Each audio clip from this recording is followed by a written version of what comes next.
Good morning friends. आज बहुत दिनों के बाद हम लोग सर्टिफाइड क्रेडिट प्रोफेशनल के लिए कुछ चैप्टर देखेंगे। आज हम लोग कुछ फॉरेन एक्सचेंज देखते हैं। फॉरेन एक्सचेंज के बारे में टोटली जानकारी प्राप्त करेंगे। फॉरेन एक्सचेंज का एबीसी क्या है। तो देखिए क्या है, ये मान लीजिए सर्टेन बैंक है, कोई एक बैंक है जिसमें कैटेगरी ए बी सी, तीन ब्रांचों को कैटेगरी ए बी और सी में बांटा गया है। ए में क्या है, एक सेंट्रलाइज इंटीग्रेटेड ट्रेजरी है जो मुंबई में है। तो उसका क्या फंक्शन है, मेन फंक्शन जो है इन्वेस्टमेंट का काम है, नोस्ट्रो मेंटेनेंस का है, डीलिंग रूम एक्टिविटी। ठीक। दूसरा जो हो गया, इसके अलावा जो है उस बैंक की डेजिग्नेटेड 62 ब्रांचेज है जिसको एडी कोड मिला हुआ है, ऑथराइज डीलर कोड। ठीक है। तो एडी कोड क्या होता है, दो पार्ट में होता है। पहला होता है बीएसआर कोड और दूसरा होता है एडी कोड। ठीक है। बीएसआर आपका जो है मान लीजिए जीरो, इसको बीएसआर जो है 28000009, ये आपका बैंक का बीएसआर कोड हो गया। जैसे मान लीजिए एस पी आई एन 000, ठीक है। अब मान लीजिए 4 3 7 4 11 17 63, ऐसे अगर मान लिया कि ये है, ठीक है। तो ये जो है ना, इसका टोटल ये आपका क्या हो गया, 4 3 7 अंक जो हो गया, 3 4 4 17 63 यहाँ तक। ठीक है। ये जो है आपका बीएसआर कोड है। और बाकी जो एडी कोड होता है वो टोटल आपका 3 2 5 2 7 अंक का होता है। ठीक है। टोटल जो आपका एडी कोड होता है ये आपको कितने अंक का हो गया, 6 और 7 13 अंक का होता है। ठीक है। डेजिग्नेटेड ब्रांचेज का क्या है, कस्टमर और फॉलोइंग ट्रांजेक्शन यहाँ आएगा, कैपिटल हो या करंट अकाउंट का हो, are routed through these branches. जैसे मान लीजिए किसी बैंक का पार्लियामेंट स्ट्रीट है, नरीमन पॉइंट है, चंद्रगढ़ है। अब इनके अलावा जितनी भी ब्रांचेज है, हर किसी किसी बैंक में, जैसे आईसीआईसीआई बैंक हो, एक्सिस हो, या और भी सारी बैंक है, यहाँ पे सारी ब्रांचेज डेजिग्नेटेड है। उन लोगों ने सारी ब्रांचेज उस हिसाब से डेजिग्नेट करवा रखी है, जहाँ तक मेरी जानकारी है। ठीक है। अब यहाँ क्या है, एक इसका सेंट्रलाइज ब्रांच है, दूसरा जो है 62 ब्रांच डेजिग्नेटेड है। इसके अलावा जो भी ब्रांचेज है वो सबके कस्टमर को इन ब्रांचों के थ्रू रूट करना पड़ता है ट्रांजेक्शन्स के लिए। देखिए नेक्स्ट अब क्या आता है। अब इसमें हम देखते हैं कि फॉरेन ट्रांजेक्शन्स में क्या क्या होता है, कौन कौन से अकाउंट होते हैं। सबसे पहले आता है नोस्ट्रो। नोस्ट्रो मतलब आवर अकाउंट विथ देम। हमारा जैसे अब क्या है कि मान लीजिए कोई बैंक है, यूको ले लीजिए, यूको बैंक है। यूको बैंक की शाखा है जो फॉरेन ब्रांच में यूएसए में नहीं है। तो क्या करेगा, वहाँ के पार्टी को पेमेंट देना है या लेना है, वहाँ से पैसे लेंगे तो क्या करेगा, यूएस के किसी सिटी बैंक में अपना खाता खोल लिया। ठीक है। और जो भी ट्रांजेक्शन होगा यहाँ सिटी बैंक में इसका क्रेडिट होगा, उससे फंड जो है फिर अपना यहाँ रेमिट करेगा और उसको रिकॉन्सिलेशन करता है। ठीक। तो ये जो यूको बैंक के लिए सिटी बैंक का अकाउंट हो गया, वो हो गया नोस्ट्रो। ठीक। वैसे ही है, जैसे मान लिया सेंट्रल बैंक ऑफ इंडिया जो है अकाउंट मेंटेन किया with foreign bank in their local currency, उसके हिसाब से यूएसए में क्या है, यूएसडी चलता है। To pass the foreign currency fund received on behalf of customer. Vostro क्या हो गया, भोस्ट्रो अब हो गया इसका अकाउंट इसके साथ, देयर अकाउंट विथ अस। मान लीजिए अब सिटी बैंक ने क्या है, सिटी बैंक तो इंडिया में कुछ कुछ ब्रांच है, चलो ठीक है, नहीं अगर होगी तो क्या अगर इको बैंक के साथ खोल लिया, एसबीआई के साथ खोल लिया, पीएनबी के साथ खोल लिया, किसी के साथ भी खोल लिया, तो उसका जो अकाउंट होगा वो क्या होगा, ये भोस्ट्रो होगा। लोरो अकाउंट क्या होगा, अब ये दो तो आ गए इसमें, ये दोनों जो हैं, अब यूको ने यूएसए में खोला, यूएसए ने इंडिया में खोला। ठीक है। UCO bank city, city bank India. अब क्या है, अब ये दोनों जो है किसी तीसरी जगह पर जाके जो है ना, यहाँ पे एक इंग्लैंड में जाके खोल लिया खाता इन्होंने किसी दूसरे ब्रांच में। तो इन दोनों के लिए ये जो हो गया loro account, their account with them. Central bank of India utilize the service of nostro account of से State Bank of India, State Bank का अकाउंट यूज किया, then nostro account of SBI for CBI is loro account. ठीक है। Value date, value date किसे बोलते हैं, जिस date में नोस्ट्रो अकाउंट में क्रेडिट और डेबिट होता है उसे वैल्यू डेट बोलते हैं। स्विफ्ट एक संस्था थी, स्विफ्ट जो संस्था थी उसका जो ऑफिस है वो है बेल्जियम में। ये क्या है, जैसे अपने यहाँ आरटीजीएस एनईएफटी होता है, ठीक है, आरटीजीएस एनईएफटी होता है, तो इसके लिए क्या है, एक आरबीआई संस्था है, आरबीआई के थ्रू, आरबीआई के पास सर्वर है और सारे बैंक इसके थ्रू पेमेंट एक दूसरे बैंक को रूट करते हैं। उसी तरह स्विफ्ट क्या है, एक देश से दूसरे देश में फंड भेजने का एक तरीका है। स्विफ्ट का फुल फॉर्म है society for world wide inter bank financial communication. यहाँ पर लिखा है unlike RTGS NEFT it is internationally accepted messaging system through that various financial non financial message are transferred. Headquarter इसका बेल्जियम में है। जैसे inland NC, similarly the inland NC transmitted via SFMS structure financial messaging system. एक आता है LC. LC को documentary credit भी बोलते हैं, लेटर क्रेडिट भी। डॉक्यूमेंट्री क्रेडिट क्या है? एक कमिटमेंट है जो बायर का बैंक है या इशूअर जिसको, ठीक है ना, बायर का बैंक जो है वो क्या करता है, सेलर के फेवर में एक कमिटमेंट देता है कि जो बायर ने कोई रिक्वेस्ट अगर रेज किया है और सेलर ने उसको फुलफिल कर दिया, तो जो उसका क्लेम होगा वो क्लेम को पूरा करेगा। किस कब? जब वो डॉक्यूमेंट पूरा प्रेजेंटेशन कर देगा एज पर एलसी टर्म के हिसाब से। एक होता है IC code, import export code. ये कौन इशू करता है इंडिया में? EXIM bank. Export import code जो है, ये एक्सपोर्ट इंपोर्ट कोड है for, sorry, issued by DGFT, director general of foreign trade. अब एक्सपोर्ट फाइनेंस क्या है? देखिए इसका दो पार्ट है। पहला एजेंडा। एजेंडा में क्या है? Guidelines and procedure of RBI and bank on export finance. Export credit रुपये में होगा, फॉरेन करेंसी में होगा, प्री शिपमेंट पोस्ट शिपमेंट, ये एजेंडा है। अब सेशन 2 जो आएगा उसमें क्या आएगा? इंटरेस्ट इक्वलाइजेशन स्कीम में क्रिस्टलाइजेशन होगा, एलसी कंफर्मेशन होगा, due diligence while extending credit facility and monitoring, FEMA credit risk, monitoring of risk, credit risk, exchange risk, regulatory risk, role of ECG and other guarantee. ठीक है। Introduction कब हुआ था? Introduction देखिए export credit का, section 2 of FEMA define क्या करता है एक्सपोर्ट को? The taking the taking out of India to a place outside India any goods. दूसरा, provision of services from India to any person outside India is export finance. ठीक है, तो ये इसको एक्सपोर्ट बोलते हैं। अब देखिए फाइनेंस इसमें क्या होता है? Finance allowed for promoting export. Export को प्रमोट करने के लिए फाइनेंस दिया जाता है। Finance for manufacturing, processing and packaging, finance against export receivable. मान लीजिए एक्सपोर्ट किया, उसके बदले में आपको पेमेंट आने में लेट होगा तो उसके बदले में बिल फाइनेंसिंग होती है, बिल के अगेंस्ट में बिल फाइनेंस होता है। DT and SEZ units and deemed export included. ठीक है। देखिए export finance first introduce by RBI in 1967। 1967 में एक्सपोर्ट फाइनेंस इंट्रोड्यूस हुआ था। और एक्सपोर्ट ये आईएनआर में था। ठीक है, ये आईएनआर में था, आरबीआई ने किया। Intended to make short term working capital finance available to exporters at internationally comparable rates available to INR. RBI ने फिर क्या किया? 1992 में जो है एक्सपोर्ट क्रेडिट फॉरेन करेंसी में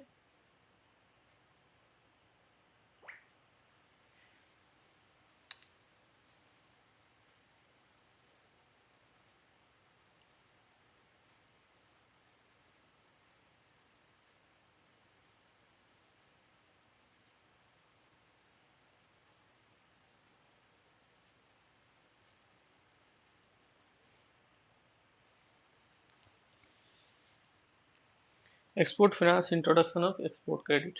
ठीक है। अब इसमें बकेट क्या होगा? Short term. देखिए बकेट एक्सपोर्ट क्रेडिट जो होता है तीन बकेट में होता है। एक होता है शॉर्ट टर्म फाइनेंस जो लेस देन 2 इयर्स का होता है। एक होता है मीडियम जो होता है 2 इयर्स से ग्रेटर देन और लेस देन 5 इयर्स। दूसरा होता है long term credit, LTC, greater than 5 years. देखिए शॉर्ट टर्म क्रेडिट जो है लेस देन 2 इयर्स वाला, ये डीबीओडी सर्कुलर से गवर्न होता है, कमर्शियल बैंक करता है। ठीक है। Short term credit government, short term govern by DBOD circular on export credit, commercial bank करते हैं। और मीडियम और लॉन्ग टर्म जो है ये क्या होता है? Govern by consortium of EXIM bank and commercial bank. ठीक है।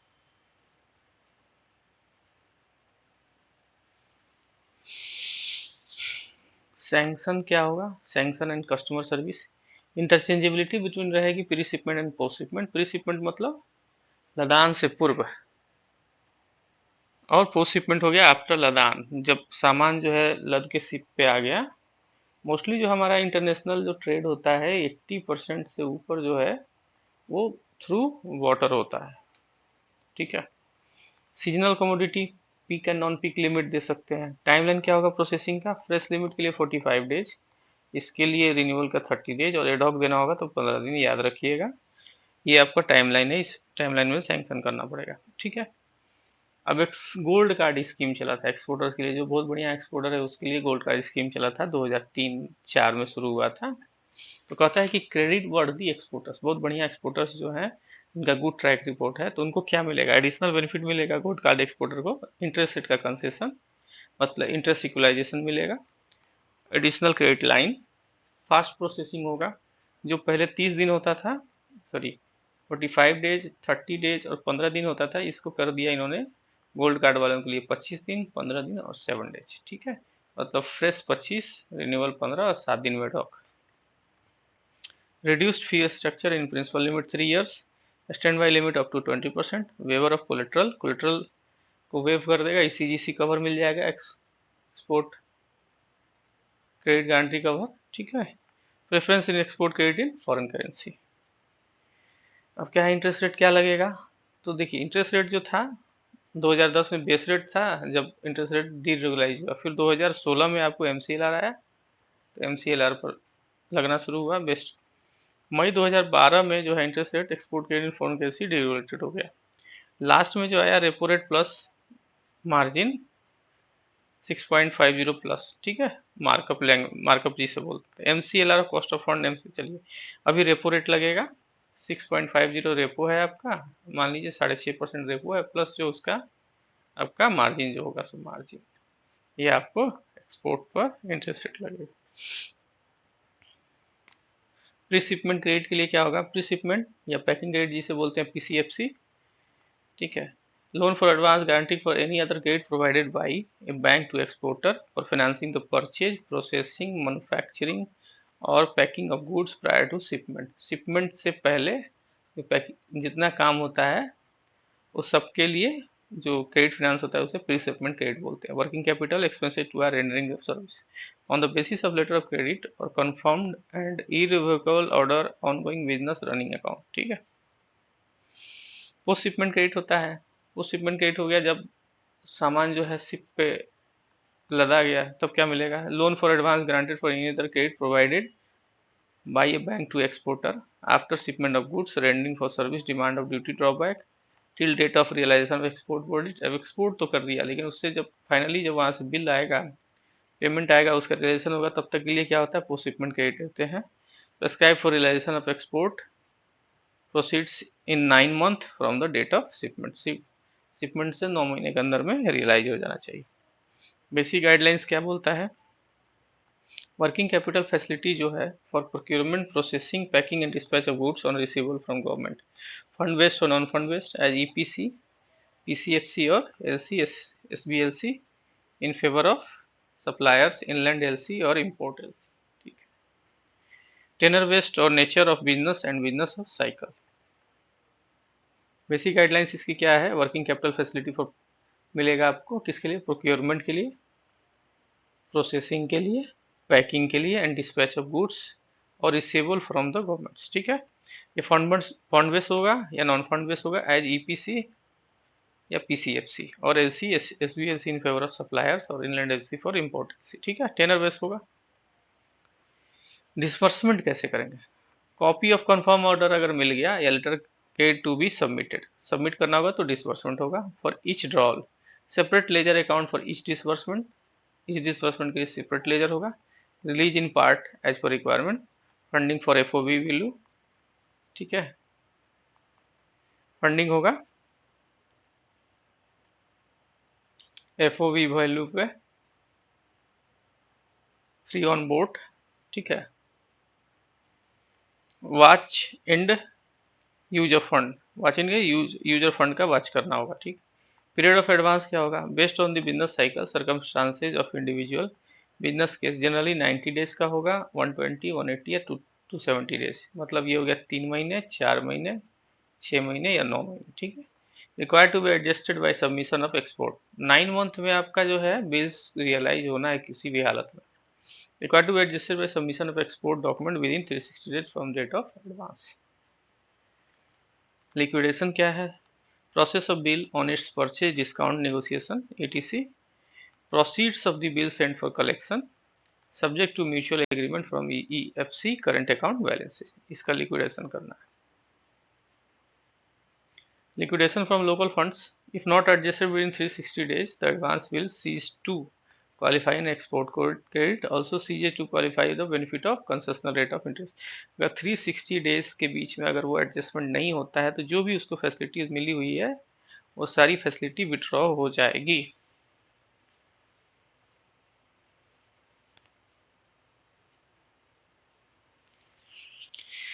इंटरेस्ट एब एबेनिसियो interest subvention to be recovered. ये जो भी इंटरेस्ट सबवेंशन मिला है 360 डेज में अगर इंटरेस्ट उसका जो है एडजस्टमेंट नहीं हो पाता है तो सारा वापस ले लिया जाएगा। Normal interest on PCL equal to 9.25, overdue 2%, repo 6.25 या 6.50 प्लस 3%, सबवेंशन -3%। ठीक है। रेट ऑफ सीसी क्या होगा? एक उदाहरण दिया हुआ है कि रेट ऑफ सीसी आपको 3.75, पेनल्टी -3%, रेपो 4.5%, ऐसे कुछ करके आएगा। पोस्ट शिपमेंट क्रेडिट क्या है? एक्सपोर्ट बिल परचेज के लिए डिस्काउंट के लिए निगोशिएटेड। परचेज क्या होगा? एफबीपी साइड बिल्स होगा, discounted foreign instance bill discount होगा, negotiated FBN bills under LC sight और इंस्टांस। दूसरा आता है advance against bills for correction rupee finance. तीसरा आता है advance against duty drawback. Post shipment में सारी चीज आते हैं। एक्सपोर्ट पहला ये, दूसरा ये, तीसरा। दूसरा हो गया advance against bill for collection rupee finance, advance against duty drawback मतलब कस्टम से जो वापस मिलेंगे पैसे गवर्नमेंट की स्कीम के हिसाब से। दूसरा पहला हो गया एक्सपोर्ट बिल के परचेज डिस्काउंट के लिए या नेगोशिएटेड के लिए। ठीक है। कॉन्सेप्ट ऑफ एनटीपी क्या है? नॉर्मल ट्रांजिट पीरियड या एनडीडी। फेडाई रूल 2 कहता है, फेडाई का रूल जो है वो 2 नंबर रूल जो कहता है कि नॉर्मल ट्रांजिट पीरियड क्या होगा? Transit of document not of the goods. Document का जो ट्रांजिट होगा उसका क्या है? बिल्स ऑफ फॉरेन करेंसी 25 दिन, bills of INR not under LC 20 दिन। अगर कोई फॉरेन करेंसी का बिल है तो 25 दिन उसका ट्रांजिट पीरियड माना जाएगा, नॉर्मल ट्रांजिट पीरियड। और आईएनआर में अगर है तो 20 दिन है। एक्सपोर्ट टू इराक, इराक के लिए क्या है? यूएन गाइडलाइंस के हिसाब से लगभग 4 मंथ। रसिया के लिए अंडर स्टार्ट क्रेडिट के लिए 20 days, FC bill under TT reimbursement 5 days और INR bill under LC reimbursement 3 days. 20 days का। नॉशनल ड्यू डेट क्या होगा? NTP plus usance, normal transit period plus usance जो दिया हुआ है। मैक्सिमम पीरियड क्या होगा? 365 days from date of shipment, all inclusive, मतलब 1 साल के अंदर में आपको एनडीडी।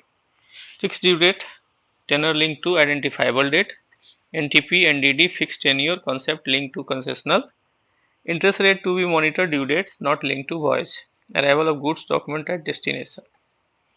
पोस्ट शिपमेंट क्रेडिट में क्या क्या आएगा? Overdue bills unpaid till due date, overdue interest applicable after due date till paid, crystallization of bills, delinking of foreign currency liability 13 date from the due date, notional due date, crystallization of TT selling rate, exchange difference is case of crystallization, interest rate after crystallization, payment after TT buying rate. ये सारे चीज जो है post shipment credit के part है। एक interest equalisation scheme आई थी, interest subsidy से बोलते हैं। Interest subsidy on export finances by government of India with effect from 1/10/2021 से 31/2024। ऑल एमएसएमई के लिए था। मैन्युफैक्चरिंग एक्सपोर्टर के लिए 3%, ऑल अदर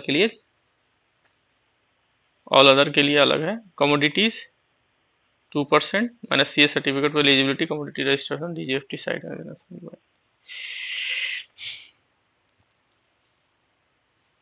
देखिए एक्सपोर्ट क्रेडिट गारंटी कॉर्पोरेशन क्या कहता है? क्रेडिट गारंटी टू देता है किसको? एक्सपोर्टर को, एक्सपोर्ट करने के लिए। Available for export of goods of services, cover available export bank and financial institution, deferred credit insurance for project export, overseas investment insurance for overseas ventures, whole turnover cover to bank against pre shipment post shipment turn covered exporter. ये CGC का काम है।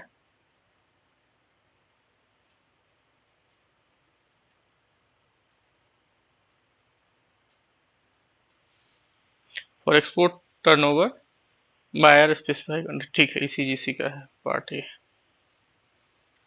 देखिए एक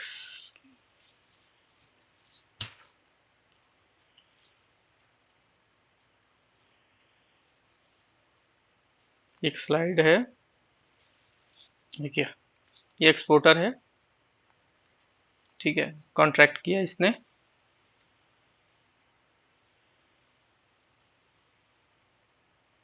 ये exporter country का है व्यक्ति, ये एक्सपोर्टर है, ये देखिए नेगोशिएटिंग बैंक है, एडवाइजिंग बैंक। फंड बेस्ड के लिए क्या होगा, प्री शिपमेंट में क्या होगा, एक्सपोर्ट पैकिंग क्रेडिट ईपीसी होगा आईएनआर में, और पैकिंग क्रेडिट पीसीएफसी फॉरेन करेंसी में होगा।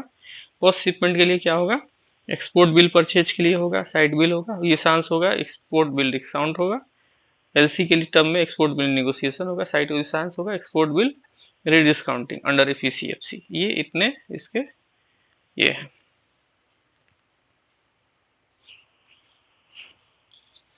देखिए कॉन्ट्रैक्ट था, इंपोर्टर ने क्या किया, इंपोर्टर अब क्या करेगा, नॉन फंड बेस्ड में बैंक गारंटी लेगा, एलसी लेगा या बायर्स क्रेडिट लेगा, ठीक है, importer country.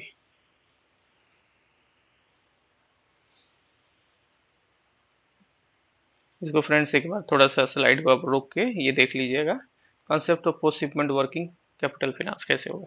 Pre shipment is finance done to the full paid stock of the borrower's entity, ठीक है। Post shipment finance done on the full debtors of the borrower's entity. India में है importer, America का exporter है, sorry India का exporter है, America का importer है।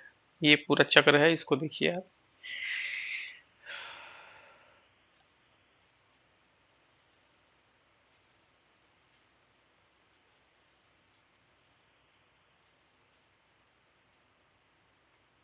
ये है इसका फाइनल स्लाइड, इसको एक बार आप लोग देख लीजिएगा फ्रेंड्स, कैसे कैसे वर्क करता है।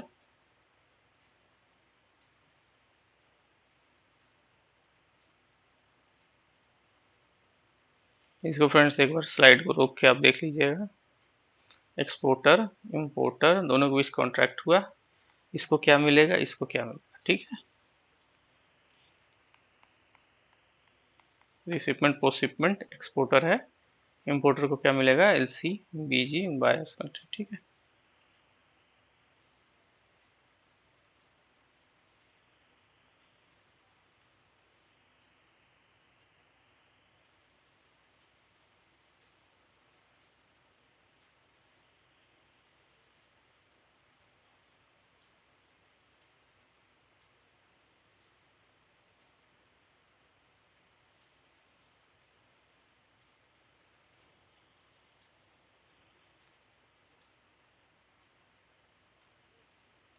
ओके फ्रेंड्स, इसको एक बार आप देख लीजिएगा, पोस्ट शिपमेंट फैसिलिटी में क्या क्या हो सकता है।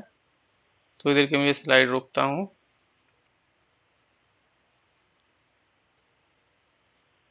इसको आप पढ़ लीजिएगा फ्रेंड्स।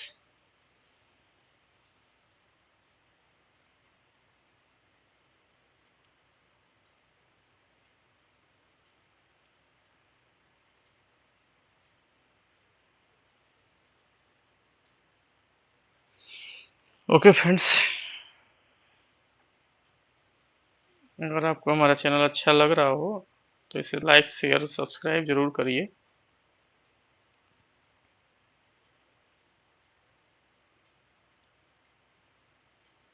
Thank you.